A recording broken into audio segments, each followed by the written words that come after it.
महानगरपालिका निवडणुकांसाठीचा अर्ज मागे घेण्याचा शेवटचा दिवस आहे आणि आज सगळ्याच दृष्टिकोनातून चित्र जी आहेत ती स्पष्ट झालेली पाहायला मिळतात. भाजप जवळपास स्वबळावर जात आहे की काय असं एकंदरीत पाहायला मिळतंय. मात्र या सगळ्याच्या नंतर भाजपने जेव्हा उमेदवार यादी अजूनही खरं तर जाहीर नाही केली, मात्र एबी फॉर्म जेव्हा वाटले त्यानंतर भाजपमध्ये सुद्धा दोन प्रकारचे गट पडलेले आपण पाहिलेत. एक गट होता जो निष्ठावंतांचा नाराज गट होता. दुसरीकडे काही असेही निष्ठावंत आहेत जे निष्ठावंत आहेत, त्यामुळे ते नाराज जरी असले तरी त्यांना ती नाराजी दाखवायची नाहीये. काही असे सुद्धा आहेत ज्यांनी थेट पक्षाला रामराम ठोकला आणि दुसऱ्या पक्षामध्ये जाऊन उमेदवारी सुद्धा मिळवली. त्यामुळे माझ्याबरोबर खरं तर आता गेल्या 30-35 वर्षांपासून भाजपबरोबर एकनिष्ठतेनं काम करणारे आणि प्रवक्ते म्हणून सुद्धा ज्यांनी भूमिका बजावलेली आहे ते विकास लवाटे आहेत. काय सांगाल तुमच्याबरोबर जे काही घडलं, इतक्या वर्षांपासून तुम्ही उमेदवारीसाठी इच्छुक होतात, यंदाच्या वर्षी ही उमेदवारी मिळाली नाही, मात्र तुम्ही नेमक्या कुठल्या कॅटेगरीमध्ये आहात? तुम्ही नाराज आहात की निष्ठावंत, म्हणजे नाराजात पण निष्ठावंत सुद्धा आहात? काय नेमकं आता सध्या चाललंय म्हणा? माझ्या चेहऱ्यावर तुम्हाला काय दिसतंय? असं आहे की एखादा कार्यकर्ता खूप मनापासून एखाद्या पार्टीसाठी काम करतो. त्या पार्टीमध्ये त्याचे अनेक मित्र, अनेक जवळचे असे सगळे जीवाभावाच्या गप्पा मारणारी माणसं तयार होतात. आणि अशा पार्टीमध्ये जेव्हा आपण 1997, 2002, 2006, 2012, 2017 असे सलग 5-6 वेळा नाकारले जातो, महत्त्वाच्या पदांच्या वेळेस नाकारले जातो, तरी तो कार्यकर्ता केवळ त्या संपूर्ण आपण परिवाराचा भाग आहे आणि तो परिवार सोडता येत नाही किंवा सोडत नाही किंवा त्याची इच्छा नसते. मनातून हं. कुठून तरी असं असतं की नाही, आपला हा मित्र परिवार जो जमलेला आहे त्या परिवाराला सोडायचं नाही. परंतु तरीसुद्धा ही भावना नक्की असते ना, की आपल्याला तिकीट नाही मिळालं आणि शेवटी भारतीय जनता पार्टीचा जो कार्यकर्ता असतो तो आतून खूप तयार झालेला असतो. पक्षनिष्ठा 100% असते. पण त्याचबरोबर देश, महाराष्ट्र, पक्षनिष्ठा, पुणं हे सगळं सोडलं तरी तो वैयक्तिकरित्या कुठेतरी तो त्याच्या एका कामाच्या जोरावरती, इतक्या दिवसांच्या केलेल्या आपल्या लोकांच्या मदतीच्या जोरावरती त्याला लोकं सांगत असतात, की "तू एवढे दिवस काम केलं म्हणजे तुला 100% यावेळेस तिकीट मिळणारच." अशा सगळ्या पार्श्वभूमीवरती तो गेल्या काही वर्ष तर काम करतोच, पण निवडणुकीच्या काळामध्ये तो दारोदारी जाऊन जेव्हा आपला कौल घेतो, त्यावेळी त्याच्या लक्षात येतं, की इथं सीट 100% आपली आहे ना. अशा वेळी 30-35 वर्षाची पुण्याई केवळ 15-20 मिनिटाच्या चर्चेमध्ये होऊन आपल्याला डावललं जातं, तेव्हा वाईट 100% वाटतं. हे खरं आहे. पण तरीसुद्धा पक्षनिष्ठा ही वेगवेगळ्या प्रकारची असते. आता अनेक लोकं आमच्यातले कधीतरी एकदा मागे उमेदवारी मिळाली, यावेळेस मिळाली नाही. पण काही ना काही मिळालेली असते, म्हणून ते पक्ष सोडत नाहीत. ती निष्ठा आणि सलग 6 वेळा गेली 30 वर्ष फक्त नाकारलाच जातोय, असा एक कार्यकर्ता.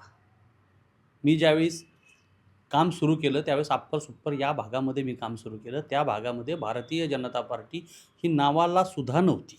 मी त्यावेळी काम सुरू केलंय. त्याच्यानंतर मी ज्या लोकांना असं सांगायचो, की भारतीय जनता पार्टीचं काम करतो, तेव्हा समोरच्या माणसांच्या चेहऱ्यावरच्या रेषा सांगायच्या, की मी काहीतरी काय करतोय हा भाजपचं काम, कुठं काय?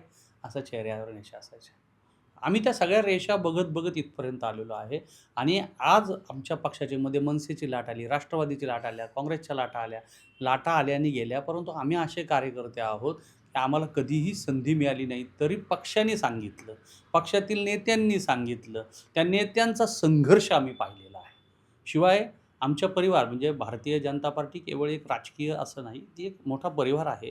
त्या संघ परिवारातल्या लोकांची मतं असतील, त्यांची मनं असतील, हे आम्ही जाणून घेतल्यानंतर आमच्या असं लक्षात आलं, या लोकांनी खूप मोठा त्याग केलेला आहे आणि म्हणून आम्ही कधी कुठल्या लाटेला भाळलो नाही.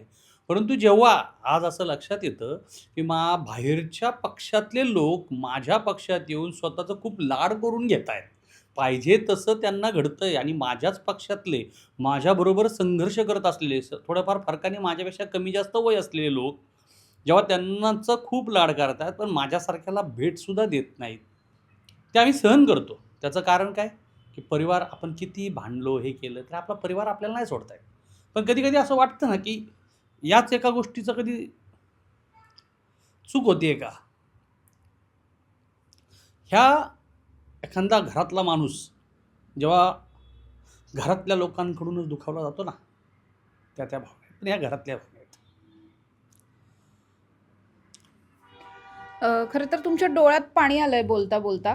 काय वाटतं नेमकं असं सगळं भाजपमध्ये चालण्यामागे नेमकं कोण आहे? नेमके पक्षश्रेष्ठींना या सगळ्यावरती दोष द्यायचा की मग स्थानिक लेव्हलच्या पदाधिकाऱ्यांना हे सगळं कुठेतरी खापर फोडायचं? कोण या सगळ्यात दोषी वाटतं तुम्हाला?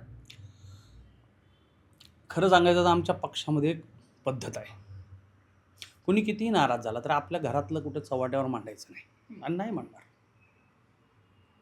ह्याच्यामध्ये कोण दोषी आहे, कोण नाही हे बघण्यासाठी आमची वरची त्यापेक्षा यंत्रणा आहे. त्यामुळे जाहीरपणे मी या गोष्टी नाही बोलू शकत. पण तरीसुद्धा एक गोष्ट निश्चितपणे सांगेल, की माझे सगळे नेते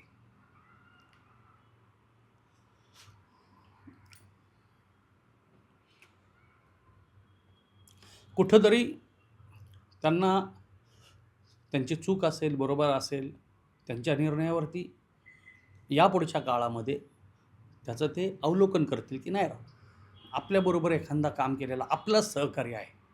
तो आपल्याकडं बघून म्हणजे आज मला अजून आठवतंय 97 साली, 2002 साली, 2007 साली ज्या लोकांनी संघर्ष केला, 2017ला आमची सत्ता आली, मुरली अण्णा मोहोळ आमचे महापौर झाले.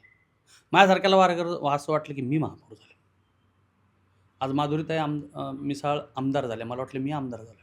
भीमराव अण्णा आमदार, मला वाटलं मी आमदार झालो. योगेश अण्णा टिळेकर ज्यावेळी 2000 साधारण त्या काळातलं फार प्रतिकूल परिस्थितीतून या सर्वच माणसांनी हे काढले, त्यांच्या घरावर दगड मारले. हा विकास लवटे भारतीय जनता काय नातं नाही, गोतं नाही, काय संबंध आहे, पण आमचं नातं एकच Bharatiya Janata party, Bharatiya Janata party, Bharatiya Janata party. आम्ही तिथं गेलो, मोर्चे काढले, त्या प्रस्थापितांशी झुंजलो. का तर माझा एक विस्थापित कार्यकर्ता त्या ठिकाणी झुंजतोय. आम्ही एकमेकांना अशी साथ दिलेली माणसं आहेत. त्यांना जर माझं दुःख समजत नसेल तर वाईट वाटतं. लोकांचा भारतीय जनता पार्टीवरती एवढा विश्वास आहे, की ज्याला कुणाला तिकीट मिळेल त्यांच्या दृष्टीने कमळ हे उमेदवार आहे. आणि असं असताना भारतीय जनता पार्टीच्या नेत्यांना आयात करण्यासारखी परिस्थिती का वाटते, हा माझ्यापुढं पडलेला माझ्यासारख्या कार्यकर्त्याला, कदाचित माझ्या भावना चुकीच्या असू शकतील, पण मला प्रश्न पडतो. का जे लोक आपल्या विचारांचे नाहीत, जे आपण नेहमी असं म्हटलं जातं म्हणजे मध्ये टीका झाली, की विद्रोही विचाराचे लोक आता भाजपमध्ये घेतले जातायत. हे सगळं कुठेतरी चुकतंय असं वाटतं का मग? विचारापासून भरकटतंय भाजप आता? काहीही झालं तरी मला माझी चौकट सोडता येणार नाही, मी ती सोडणार नाही. कारण कुठंतरी मी जेव्हा एक वाक्य चुकीचं बोलेल तर मलाच नंतर त्याचा त्रास होईल. त्यामुळे मला कुठेही माझ्या भारतीय जनता पार्टीच्या नेतृत्वावरती मला शंका घेता येत नाही, मी घेणार नाही, ती माझ्या रक्तात नाही. कारण आम्ही असे भारतीय जनता बघा, असं आहे की काल परवा कुठल्या तरी एका ताईचं तिकीट नंतर हे झालं. आपण सगळेजण बघतो, टी व्हीवरती अनेक ठिकाणी बघतो, 10-12 वर्ष काम केलेले कार्यकर्ते असतात, तिकीट नाही मिळालं की रडतात बिडतात, हे सगळं होतं. घरातले त्यांच्या रडतात, त्यांच्या त्या भावना बरोबर आहेत. पण मग मी काय करायचं? मी तर 30-30 वर्ष हे करतो. मला बरेचदा उदाहरणं दिली जातात, की "अरे बघ, तो मागच्या वेळी नगरसेवक होता आणि ऐनवेळी त्याचं तिकीट कापलं आणि तो आता घरी बसला." अरे पण त्याला एकदा मिळाली संधी.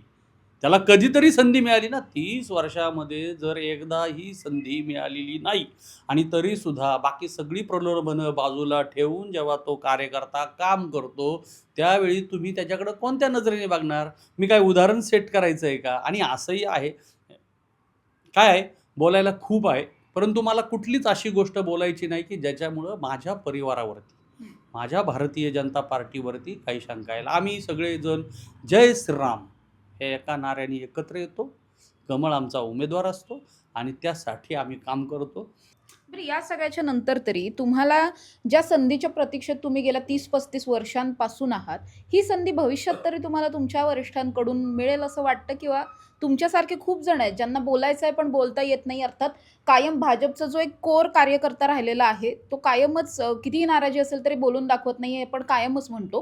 म्हणजे काल परवापर्यंत सुद्धा ज्यांनी खूप जास्त रडले किंवा हे सगळं केलं, ते सुद्धा अनेक जण बाहेरून कुठून तरी आलेले आहेत. मात्र भाजपचा जो विचार सांगतो, की कितीही काही झालं तरी ते दाखवायचं नाहीये, नाराजी दाखवायची नाही. ही सगळी नाराजी जरी दाखवत नसाल, भविष्यात तरी न्याय मिळेल असं वाटतं तुम्हाला तुमच्यासारख्या अनेकांना? खरं सांगायचं तर मला आता ही सवय झालेली आहे. मी 6 वेळा तिकीट नाही मिळालं. मी राजकारणाकडं कधी संधी म्हणून पाहिलेलंच नाही. मी ते एक मिशन म्हणून पाहतो. राजकारणाकडे कधी संधी म्हणून पाहतच नाही. संधी कोणती? मी तुम्हाला सांगतो. मला एखाद्या व्यवसायामध्ये माझ्या अचानक एखाद्या गोष्टीमध्ये मला काम करायला मिळतं आणि मला तिथं प्राप्ती होती. मी रिक्षा चालकापासून पुण्यामध्ये मी पेपर टाकलेत, रिक्षा चालवली, त्यानंतर मी लॉन्ड्री चालवली. मला लॉन्ड्रीमध्ये संधी मिळाली. मी 7-8-10 लॉन्ड्र्या सुरू केल्या. मला चांगली मिळाली. ही माझ्यासाठी संधी होती. मी व्यावसायिक आयुष्यामध्ये खूप सुखी आहे. मी त्याच्यानंतर माझं मुलाचं सोन्या-चांदीचं दुकान आहे. त्याने ते शिकला. ही माझ्यासाठी खूप चांगली. त्यांनी ते संधीचं सोनं केलं. कारण त्यांनी सोन्याचंच दुकान टाकलं. ही माझ्यासाठी चांगली गोष्ट आहे. राजकारणामध्ये आम्ही संधी असं मानत नाही. आम्ही त्याला जबाबदारी मानतो. नक्कीच आपण बघितलं माझ्याबरोबर भाजपचे प्रवक्ते म्हणून ज्यांनी खरंच खूप वर्ष काम केलेलं आहे आणि निष्ठावंत राहिलेले आहेत ते विकास लवटे माझ्याबरोबर होते. अनेक असे लोक आहेत सध्या पुणे शहरामध्ये जे नाराज आहेत, मात्र काहींनी नाराजी बोलून दाखवली आहे, काहींनी बोलून दाखवलेली नाही. त्यापैकीच एक विकास लवटे 30-35 वर्ष झालं उमेदवारीसाठी इच्छुक आहेत, मात्र उमेदवारी मिळत नाही. पण या सगळ्यानंतर सुद्धा पक्षनिष्ठा सोडलेली नाहीये. पक्षाला अजूनही रामराम ठोकलेला नाहीये. अजूनही दुसऱ्या पक्षात जाण्याचा कुठलाही विचार नाहीये. केवळ आणि केवळ जी काही थोडीशी नाराजी होती, खंत होती आपण असं म्हणू शकतो, ती खंत त्यांना बोलून दाखवायची होती. मात्र तरीसुद्धा भविष्यात येत्या काळात अशा पद्धतीने निष्ठावंतांवरती अन्याय होणार नाही, ही एक बाब मात्र प्रत्येकच भारतीय जनता पार्टीच्या निष्ठावंत कार्यकर्त्याच्या मनात सध्या असलेली पाहायला मिळते. कॅमेरा पर्सन निलेशसह समृद्धी जाधव, टॉप न्यूज मराठी, पुणे. तुमची car, electric panel, data server आगीपासून सुरक्षित आहे का? नाही? मग आजच बसवा F protect temperature activated fire suppression device. यामध्ये आहे eco friendly non toxic pressurised liquid, जे आग लागल्यास क्षणार्धात ॲक्टिवेट होऊन आगीवरती मिळवते नियंत्रण. बसवण्यास अतिशय सोपे आणि सुटसुटीत. टेकालिपचे एक दर्जेदार उत्पादन एफ प्रोटेक्ट.